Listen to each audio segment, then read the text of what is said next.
Have you noticed that vintage decor is having a major comeback? In fact, many of the things that our grandmothers decorated with are now some of the most sought after trends in home design. So today I want to share 20 items that you can find at thrift stores, estate sales, or grandma's house that are back in style. I'll show you what I've recently thrifted and how I've repurposed and styled them in my home. So let's get started. The first category that I want to talk about is vintage textiles. Yes, believe it or not, grandma's needlework is back in style in a big way because people are once again appreciating the time, effort, and charm that goes into these unique handmade items. Okay, let me show you what I found this week at estate sales and thrift stores. I purchased this little embroidered piece for 50 cents. I don't know what its intended purpose was because it's so small. So if you happen to know, let me know in the comments, but I just thought it was pretty. While we're talking about embroidery, look at these. I got these two lovely embroidered pillowcases, and they are trimmed with some very pretty lace. These were $1.50 a piece. Can you believe that? $3 for a pair of beautifully embroidered pillowcases. You're going to pay more than that for a cheap pair of pillowcases at Walmart. And yes, believe it or not, doilies are back in style too, but people today aren't using them the way grandma did, like throwing them on the back of a chair or across the top of a table. Most people are just using them as a decorative touch, a way to add some extra texture into their home decor. I also picked up this little tapestry pillow. Tapestries are having a big comeback, whether it's a big tapestry that you hang on the wall or tapestry pillows or even tapestry style rugs. This one was pretty pricey, I think, for such a small pillow, $3. This came from an estate sale. That's why it was a little more expensive. But it is velvet backed and it's just a very pretty piece of fabric. And because vintage textiles are much more popular now, they're a little harder to find. And so at the estate sale that I went to, I thrifted this lady's sweater. This is the back of the sweater. And then there's also a design on the front. And I believe there is, oh yes, there is one on the sleeve. So I'm not actually going to wear this. I'm going to use this as fabric to create some decor. It was marked $3, but I went to this estate sale twice. I went on the first day and on the last day.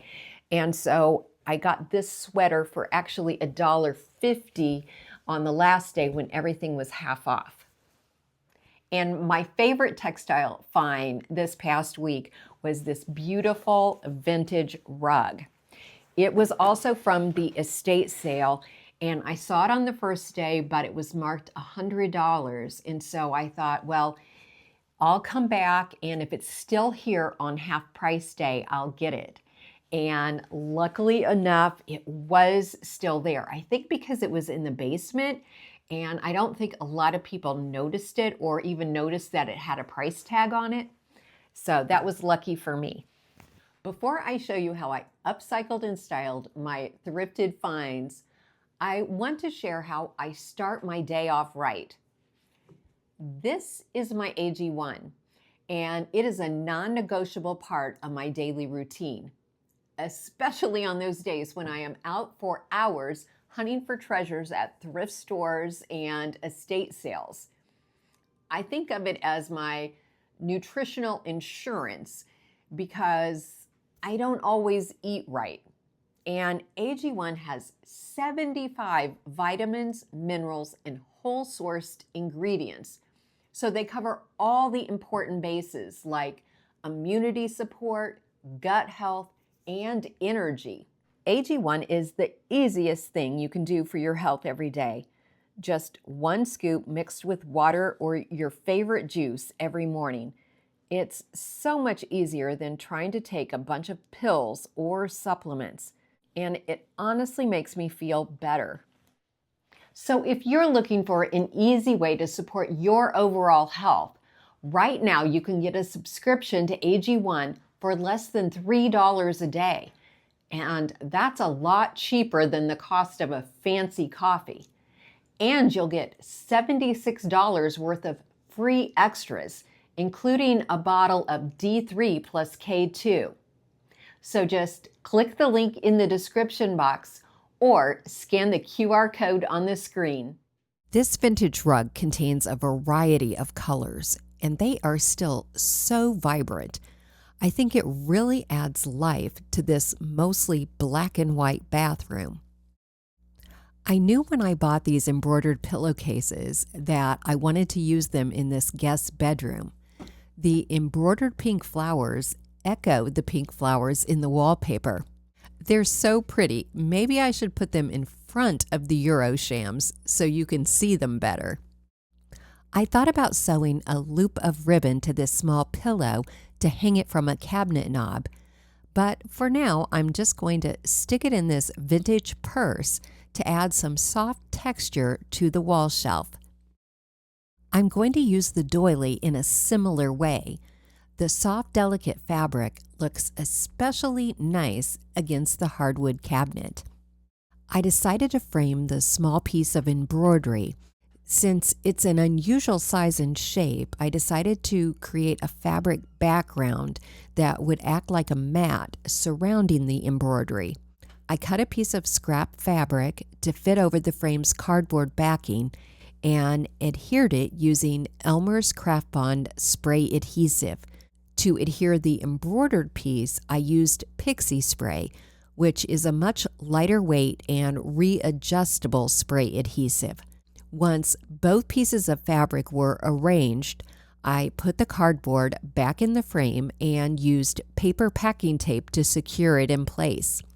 I placed the frame in the back of a bookshelf, and if you look closely, the embroidered design is very similar to the design on these ceramic urns. I'm saving the largest piece of this sweater's crewel work for next week's video.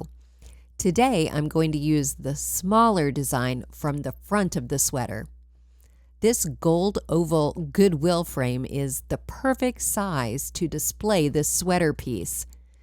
To keep it easy, I applied spray adhesive to the frame's glass insert and then centered the sweater design over the glass. It is really stuck on, so I just trimmed off the excess fabric around the edges. The adhesive will keep it from unraveling, and the glass fits perfectly back in the frame. Well, what do you think of this sweater art? Do you like it as tabletop decor? Now let's talk about vintage wall decor. People today are getting tired of the generic mass-produced art that you can buy at places like Target and Home Goods. And so more people are searching out vintage oil paintings, still lifes, landscapes, portraits, and other types of wall decor that Grandma loved, because these items feel authentic and full of history and character.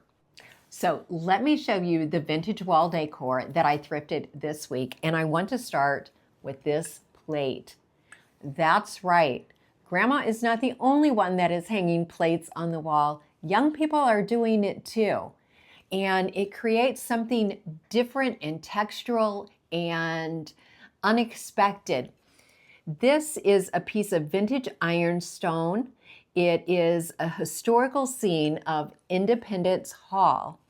Actually, one of my viewers sent me a picture of another plate in this same series that featured Abraham Lincoln, which many of you know is my favorite president. So I'm definitely going to be keeping an eye out for that plate to add with this one.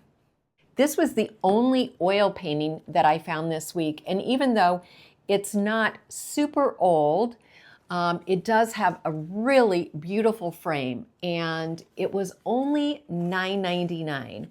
So I'm thinking that I might actually use the canvas along the back of a bookshelf and then put another piece of art that I like better in this beautiful frame. And then I have a few empty frames because ornate frames are having such a comeback right now. Ornate mirrors are having a huge comeback too. So here's a little gold frame that I got for $1.99. Another old gold frame that's kind of falling apart. I think this one was 50 cents. Here is an ornate frame. It doesn't even have glass. I think this was $1. And even these little frames from the 60s and 70s are popular again. I got this one for 25 cents. And then I picked up some beautiful vintage art at the estate sale. This is one of my favorites with the velvet around the portrait of the little girl. That one was $2. Here is a little boy. I actually had another picture of him that was in some video. I can't remember now exactly what I did with that. This one was $5, so a little more expensive, but remember this was the items from the estate sale. This one also $5. And then two little round ones. I love these little round frames. One is a portrait and one is florals, and these were each $1 a piece. And then these two florals, also $1 a piece. I actually wish I would have had these small frames when I was redoing the powder room in my house, if you saw that video a couple weeks ago, because I really could have used some more small art to mix in on the walls, but I've got it arranged in a way that I really like now, so I'm not going to be messing with it. So I'll find another place for these. Oh my gosh, I almost forgot the best find of all. So as I mentioned before, I went to the estate sale on the first day when everything was full price. And I saw these beautiful candle sconces hanging on the wall. There were a pair of them, and they were asking $700 for the pair. And yeah, I was not paying $700, even though I absolutely loved them. So when I got home from the estate sale, I looked them up online, and they were selling for $1,800 a piece online. So $700 was actually a good price, but still more than I wanted to pay. So I told myself, okay, I'm going to go back on half price day, and if they are still there, I will pay $350 for them. So I went back to the house on half price day, and as soon as I went in the front door, I darted straight for the room where the sconces were. And I was sure they were not going to be there, but they were still there. But then, typical Sherry, I start thinking, oh my gosh, even at half price, they're still $350. That is so expensive. You guys know I am just so cheap. I do not spend that kind of money on my thrift stores or even estate sale finds. I mean, even furniture that I've bought at estate sales, I didn't pay $350 for. So I start walking around and thinking about them, and I just started thinking, if I don't get those, I am going to regret it, because I am probably never going to see sconces like this again. And if I do, they will never be this cheap again. I can't believe it. I really can't believe that I spent $350, but I am so glad that I did. All right, are you ready to see them? Oh my gosh, look at that beautiful sconce. It's bronze, ceramic. It's got birds, which I love. It's got flowers, which I love. So here's the other one. So they're almost identical. The main thing is that the birds just face a different direction. So I've been holding off hanging these up because I wanted to do it in the video for you. So I'm so excited that I can get them out of the box and start displaying them in my home. So let's do that now. I measured down from the ceiling and out from the vintage tin tiles to mark the spots to drill so that the sconces would be level and the same distance from the tin tiles. These sconces are heavy, and I wanted to make sure they wouldn't fall off the wall. So I added plastic anchors and screws to hold them, which I knew would be much more secure than nails.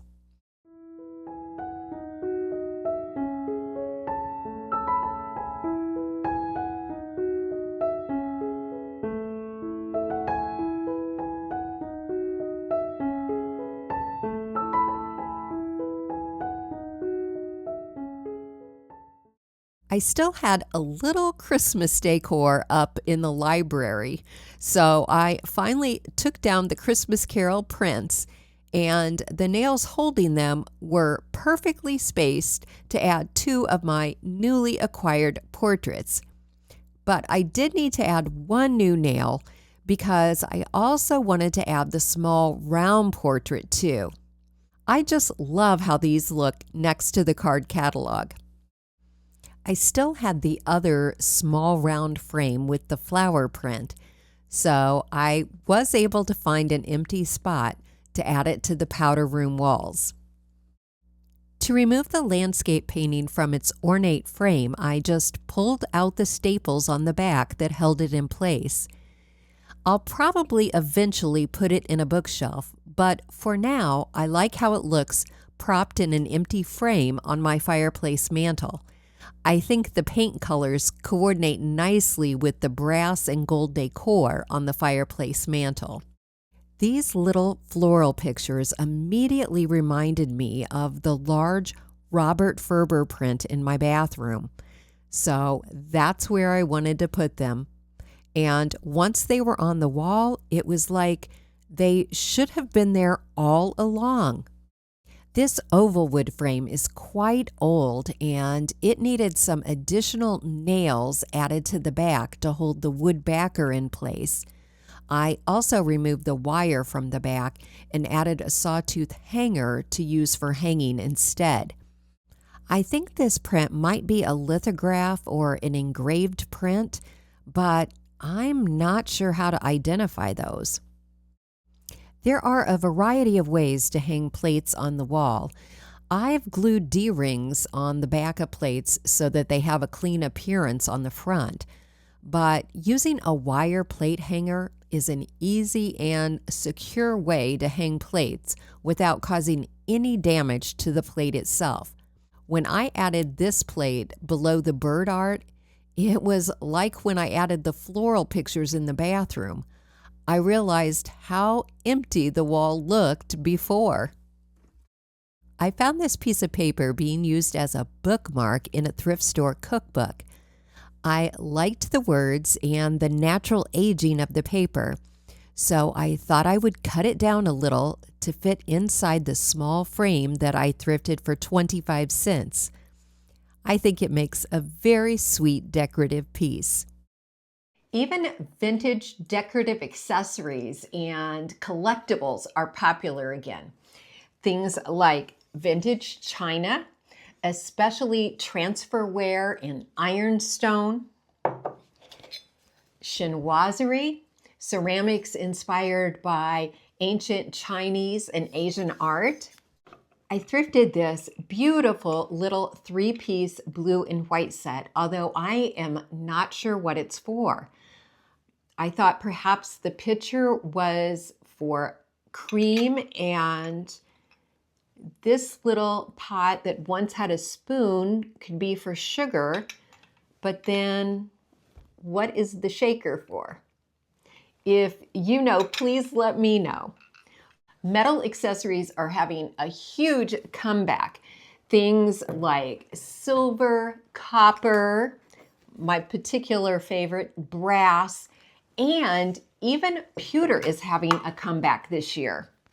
And pretty display pieces like terrariums and cloches are super popular right now. I also thrifted some decorative boxes because that is just something that I am naturally drawn to, and they're always very expensive, even at estate sales. I got this pretty little container, and I will probably use this on my nightstand. And I love these little, I think these are probably Italian boxes. I have quite a few of them, but I don't have any that are this size and shape. And they have very pretty vintage designs on the top. I also thrifted these glass grapes for $2.49.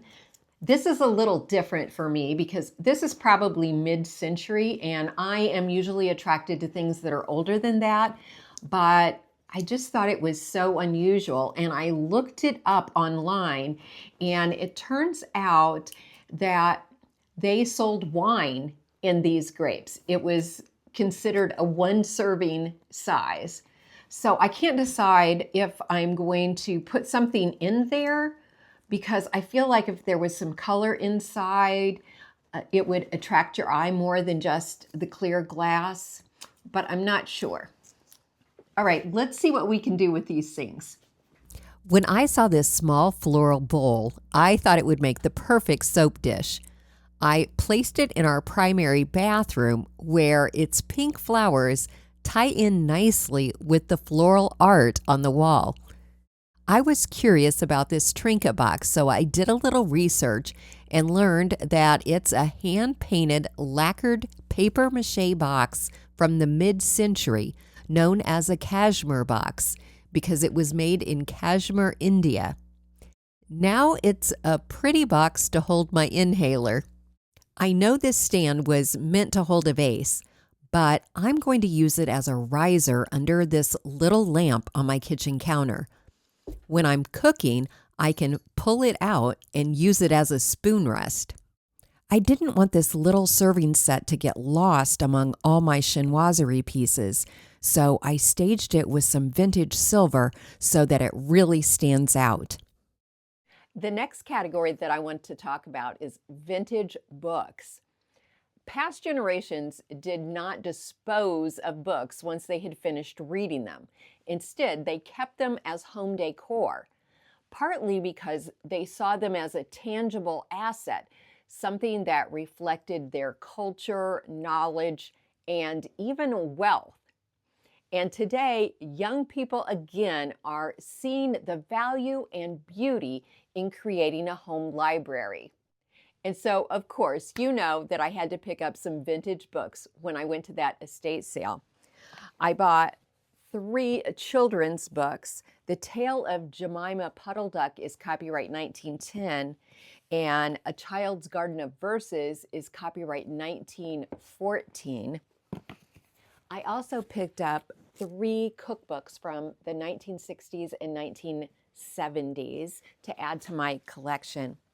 Oh, I forgot to mention, the books at the estate sale were $2 when they were full price, so $1 on Sunday, and that's when I picked up most of these.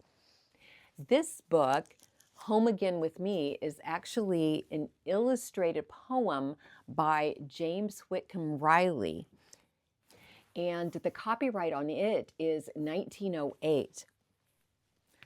Look at how pretty these pages are.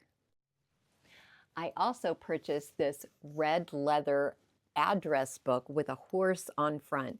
It still has all of the entries, and it says in the front, "To Uncle Walter with dearest love from Elizabeth." How precious is that? I'm going to add this smaller book up here because It's hard to find cookbooks that actually fit that shelf. I've actually thought about taking this shelf out so that I could put larger books, but then there's just a lot of extra space at the top. I hung this bulletin board when we bought this house 12 years ago, and I think I'm ready to do something different in this space. So make sure you're subscribed if you want to see this mini makeover. But for now, maybe this is the spot for the glass grapes. Since I didn't put anything inside the bottle, I placed the small brass pitcher that I thrifted next to it and added a few floral stems for color. I could not believe my luck when I saw this alabaster lamp at Goodwill for $9.99, and it looks to be in perfect condition. I recently thrifted this pretty patterned lampshade at HomeGoods. It was on clearance for $5. It's a little small because you can see the harp and the bottom of the socket, which I don't like. That means the shade is too short. But I think that if I trade out the harp for a shorter harp, voila. Oh my gosh, that is so cute. No-sew pleated lampshades are pretty easy to make and pretty inexpensive. But honestly, I don't think that I could make one with the cost of the fabric and the shade for under $5. So if you happen to see a deal like this at HomeGoods or anywhere else, you should probably snag it. I have no idea where I'm going to put that, but I absolutely love it. Oddly enough, I was in an antique store just today and saw this exact lamp for sale for $295, and it didn't even come with a lampshade. I bought this brass lamp, it is so heavy, at the estate sale on the half price day. And it came with this really large white drum shade, which looks very nice on it, but I don't like how it blocks the view of my books, and the white really kind of sticks out in this darker space. So I'm going to try using this smaller black drum shade. And because this lamp doesn't have a harp, I'm going to have to use one of these clip-on adapters. Do you think it looks too small? I definitely like it much better against the bookcase though. I'm curious, which popular vintage decor trend is your favorite? And let me know if I left off any items you think should have been included. Thanks so much for watching today. I've linked another related video for you right here if you want even more thrifted decorating inspiration.